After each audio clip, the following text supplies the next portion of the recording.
What do you I think? put me back in my seat. It's quick. Good morning, everybody. Welcome to the channel. My name is Michael, and today we're checking out the Mustang Mach-E GT.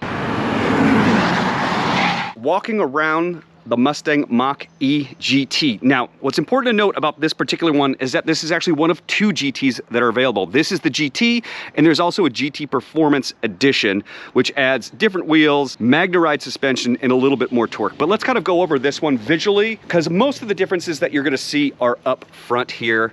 With the GTs, you're gonna get this kind of faux grille area here, which is kind of designed to look a lot like the Mustang GT, and you're getting to get an illuminated pony, which I think is super cool. I'm a nerd for that. And puddle lights, which this also has, and it looks really great at night when it lights up.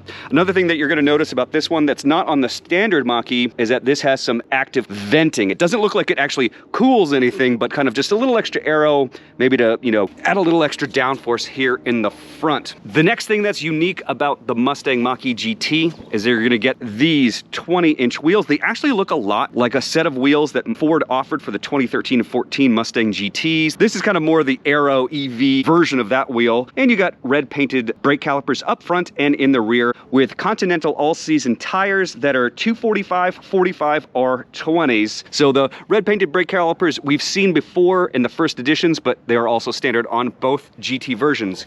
Coming along the side,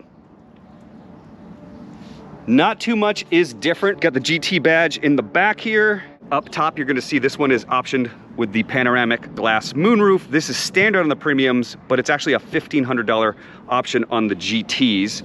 Behind the wheel of the Mustang Mach-E GT, I've got my brother here today because he has not experienced the acceleration yet. So this is gonna be a little bit of a reaction for him. 480 horsepower peak and 600 foot-pounds of torque that Ford says is good for 3.8 seconds, 0 to 60 with a 1 foot rollout. Now, I'm not gonna be able to beat that time because I'm not doing a 1 foot rollout, but when I did my real world test at 3.99 seconds, it was actually the equivalent of faster than Ford's quoted time.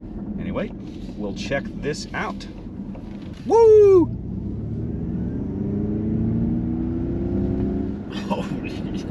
What do you I think? put me back in my seat. Oh, wow. Yeah, pretty cool. It's quick. That put me in the back of the seat. A touch quicker than the boss off the line, wouldn't you say? Yeah. Now, obviously the Coyote-powered era Mustangs, Boss 302, Mustang Mach-1 GT, GT350, and all that sort of stuff, all of those are going to pull really hard at higher speeds. So I think once you're in that kind of 60 mile an hour and above range, those are really going to start to pull those high RPMs. They, you know, the Boss, the Mach, and the modern Coyote, it revs up to 7,500 RPM. So you're going to get that kind of experience. And of course you get the engine note, which is just glorious. Let's check out the handling characteristics. All-wheel drive, some body roll, probably a little bit too much, Yeah. right? So, A little too much body roll on that. so in that scenario, right, you would say that the regular Mustangs, my Boss included, a little bit better, wouldn't you say? Yeah. Yeah, so that's really the thing to take away from this, guys, is that the Mach-E GT is super fun in a straight line. It brakes fairly well. It's really comfortable to drive on nice and smooth roads. This GT suspension is a little harsh in the city. If you have a bad back or anything like that, I would recommend opting for the GT Performance Edition, which is going to add magnetic ride control, which is going to allow you to soften things up a bit. But I think the big takeaway from this is that it drives like a truck. Yeah. You know, unfortunately, it drives like a very fast truck and a very good truck, but it does not drive as well as the traditional two-door Mustang, as the standard Mustang, as your Performance Edition Mustangs and that sort of stuff, in terms of handling dynamics and actual kind of quality of the ride. The ride is actually more similar to kind of the standard Mustang GT Performance Pack, which adds stiffer shocks and springs, but the ones that don't have the Magna-Ride, so that's kind of what it feels like to me. Yeah. So my big takeaway from the driving experience like this is that the fun factor is extremely high, but overall it is a truckish SUV that is fast. So if you were kind of equating it to like Porsche stuff, right? This is not a Panamera, it's more like a Macan. I was also really impressed with these Continental contact all-season tires. They really, really hook up. Again, probably because of the weight and the all-wheel drive, but they really do a nice job. They hook up, and this thing absolutely launches and pushes you back in your seat. So fun factor is high. I think this would make a really cool daily driver, but it's not the Canyon Carver or any of those things like a traditional Mustang is, you know, whether it's the EcoBoost or even the V8. But I can't say this enough, like how fun it is to just accelerate faster than a GT, faster than a Boss 302, faster than a Mach 1, faster than a Shelby GT 350. In fact, the only Mustang that is faster than the Mach E GT and the Mach E GT Performance is the Shelby GT 500, both the 2013 version and the 2020 version that just came back. Interesting times, to say the least, that the second and third fastest Mustangs are SUVs.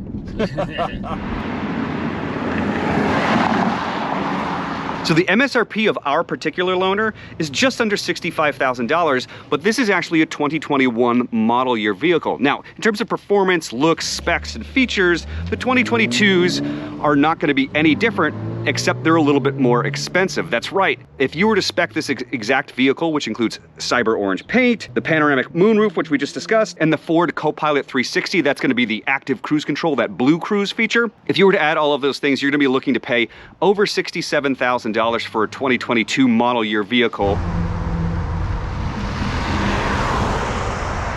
All right, this is one kind of weird feature. This thing does like to lock itself a lot, so I would be a little bit careful with that. There's probably a setting in the menu that we could undo, but coming to the inside of the Mach E GT, you're gonna notice this looks a lot like a premium Mach E, which we covered last year if you wanna check out that video. But the biggest difference is you're gonna get a suede with extra two-tone stitching as the seat material for the front and rear seats here. As you can see, I've got my little one sitting in the back. She absolutely loves this thing. Lots of room here in the back. I'm 6 feet tall. I have no problem sitting. I've got plenty of knee room, plenty of headroom. It's not the most leg room. It's not F-150 leg room, but it does offer a lot of comfort. And then you're also going to notice that there's USB-A and USB-C charging here in the back. All right, stepping into the front seats, here's the animations for you guys to check out.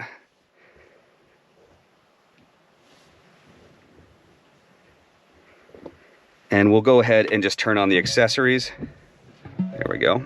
This is the giant Sync 4A screen. So this is a step up from Sync 4, which is already in the F-150s. And this is going to be also available on the F-150 Lightning and the Lariat and the Platinum level trims. But this is that app I was telling you about. It's called Sketch. It's actually pretty cool. My daughter found it and really likes it. You can, you know, draw with different paint colors. You can go in and they've got a Mach E that you can color. There's a Mach E in here. And then F-150 that you can draw as well. And then you've got tic-tac-toe and a calculator. So just a fun little app here. Wireless Apple CarPlay. My family, everybody's become obsessed with Encanto. If you have kids, you probably know what that is. But anyway, so wireless Apple CarPlay, wireless Android Auto. There's also a wireless charging pad down here, or you can use the USB-A and USB-C charging ports. The only thing that's been a little bit weird is that now that I've set it up to do Apple CarPlay wireless, sometimes when I plug it in, I have to press an extra button to connect it, but it's still pretty simple. But otherwise, I really, really like this interface. You can kind of, you know, make things different sizes here. And there's all different ways to get to different settings. So that bar is going to get you to your settings panel here. But if you were to go over and just click the car, that is going to take you over to the controls and settings is right there, you know? So there's kind of multiple different ways to get to the same things, which I think is pretty fascinating. Over here, you kind of get your list of different apps that are available. You can customize your profile, X out of that really easily. You can swipe down to access that as well. Down here, you're going to get all your HVAC controls as well as the volume knob, which is a nice feature. They're actually using a similar version of this, I think, in the new Lexus models. Here's the kind of the climate control kind of vent angling. And here's a neat feature too. This is called e-heat. If you want to save your battery power and range, you can turn off e-heat and it will only heat the cabin if it's pulling heat from the batteries, or the e-heater can turn on and add an extra heat. Without the e-heat, it doesn't really do too much, I will say. But dual climate control, all the kind of different settings there, recirculation, max AC. Auto is pretty interesting. There's 3 different auto levels, which you can probably hear here with the fans. You can also control your fan like that. You got heated steering wheel with this one and heated seats. It is weird, this is a $65,000 or $67,000 car that does not have cooled seats. I think that's a big negative. Speaking of which, the seats are really great, you guys. They're not quite full Recaros like something you'd see in a Mustang Mach 1 or Boss 302 or Shelby or anything like that. What you're seeing here is something that's more akin to an Explorer or Fiesta ST. So there is some bolstering, but not an excessive amount of bolstering. They're very comfortable, and as you can see, the kind of the suede and the two-tone coloring goes here. So what's really neat about the Mustang Mach-E is that you also get an actual digital gauge cluster up here that's going to tell you stuff like your remaining range, the speed you're traveling, you know, the dummy lights are on here, one pedal drive, all that sort of stuff. And sorry for the flashing. And these lights here is what this pays attention to you while you're doing kind of the blue cruise and all of that stuff you set up here. Basically, if you can find yourself a highway that's part of the Blue Cruise Ford network, a pre-designated area that has it's a divided highway and it's set up on the system, you basically just hit this, set your speed to what you want, and set your distance to how far you want to be away from people behind you, and the car will kind of take over. I'm not really a huge big fan of that, so I just kind of did most of my driving itself, but the adaptive cruise control is really nice as well. I've done that on the highways in this and with the F-150, with the 2021 F-150s, and it works really well. It'll keep you like 1 to 4 kind of car lengths away from cars. This is the lane keep assist, which I do not like. You can turn that off with one button. Over here, you've kind of got your audio stuff, phone call, voice, and skip and volume and all that sort of stuff. So nice layout here. The whole dash is a B&O sound system. I think it sounds really, really good. It's not quite as good as the B&O Unleashed, again, from the top tier F-150s, but it sounds pretty good, despite having a nice reflective glass roof, which I think looks really nice, but I think if I was gonna spec one of these, I'd skip the extra money on that and go for the weight savings. Oh, let's check out the two trunks. So to get in the front trunk, the Frunk, pull this twice, come around here. Because you've pulled it twice, there's no extra latch to do, and you get this little trunk area up front, emergency release there, which is, I think you can actually use it as a cooler as well, which is pretty neat. There, this is 4.7 cubic feet right there. You got the auto hatch, which you can unlock from your key fob. I think it's about 27 cubic feet of storage here with the seats up, and almost 60 cubic feet from the front row back if you fold these seats down. Not too much to report on here, just a couple extra lights and a 12-volt outlet. It would have been nice if there had been a little extra charging, or maybe a 110 power volt. And under here, this is the Ford mobile charger. This is included with every Mach-E, and this can be plugged into either a 120 volt or a 240 volt outlet. The only thing that I really dislike about the interior of the Mach-E is this shade here. As you can see, it's kind of strapped in here, and then there's these hooks that come off, and it's really, really floaty. If you have the windows open, it'll sometimes become detached. If you have things back here that are just a little bit too tall, it kind of pushes it off. Anyway, it just seems really, really cheap, and it's kind of a pain in the butt. But I don't know, cargo covers are always kind of the worst parts of wagons and SUVs. But anyway, push button close, which is a nice feature.